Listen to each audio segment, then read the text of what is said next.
Assalamu alaikum guys, and welcome to another episode of Smile to Jannah. The BBC. I mean, it's become really redundant when the BBC are exposed because they've been exposed so many times. It's when the BBC are fully clothed that we're surprised. But what have they done this time? As you know, there is pretty much civil unrest here in the UK. So many protests are being planned, incited, encouraged, promoted by this individual, a guy with the Irish passport who lived in Spain, now in Cyprus, funded and being promoted by the Zionists. So yeah, the BBC have been covering these marches, and in these marches there are all sorts of, well, there's been over 100 arrests, the burning of the Citizen Advice Bureau of cars, the damaging of shops, the attacking of brown and black folk just trying to simply get home, not even those that are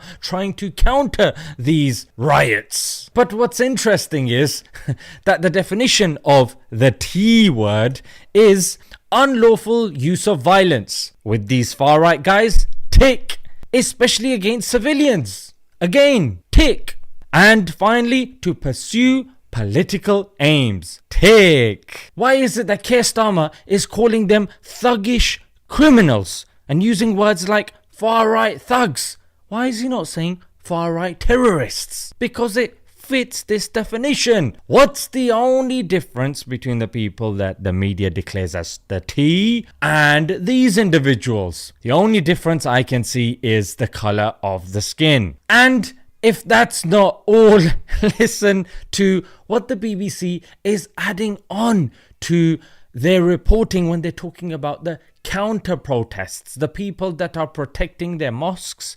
And naturally, when there's thuggery, there is an equal and opposite force that balances it out. That's just the way things work. It's basic science. There were chants of Allahu Akbar, which people weren't happy about here. A group of up to 300 massed people shouting Allahu Akbar. BBC. Even for you guys, this is a bit of a low blow. Why are you not mentioning the chants of the far right? Because they're all over social media. The first chant is Allah, Allah, who the F is Allah?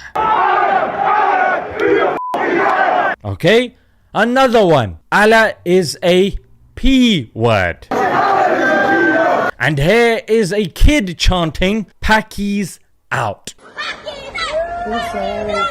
Really embarrassing that you bring your child and let them say something like that. So if you're talking about chanting going on one side, why are you not talking about the chanting on the other side? Is there a bit of bias reporting going on here? But that's not it, because they're not mentioning the fact that alongside these chants, these are coming on the back of mosques being attacked. Yes, with stones, bricks, fireworks, the walls being destroyed like we saw in Southport. The community the following day were helping to rebuild the wall. Then we saw further trying of the far right attacking the Liverpool, or attempting to attack the Liverpool mosque, and in Sutherland also, not to mention an Islamic stall in which Qur'ans are given away for free.